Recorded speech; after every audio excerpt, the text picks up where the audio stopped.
Parliament and Government Plc is a for-profit company listed on Dun & Bradstreet.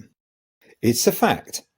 They are just a private corporation with equal standing to McDonald's, Tesco, Asda or any other private limited company or corporation. They are no different and have absolutely no authority over us.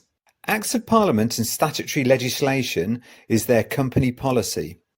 It applies to the members of that company.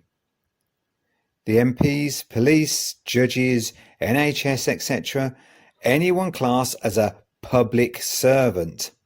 It does not just magically apply to living men and women. 67 million people in Britain did not sign a formal agreement consenting to be governed by other men and women calling themselves the government.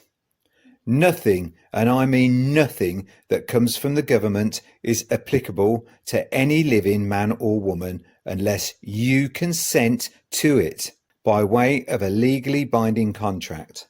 It's really simple. No contract equals no obligation. These public servants are operating under the presumption that if you are physically in the UK, their acts and statutes apply to you and give them jurisdiction over you.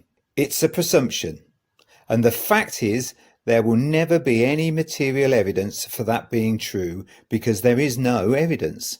A presumption can be dismissed by a legal challenge. Would you adhere to the McDonald's company policy even though you don't work there? No.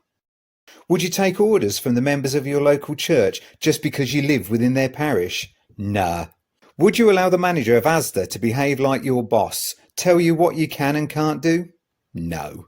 Why are men and women taking orders from a bunch of criminals pretending to be government?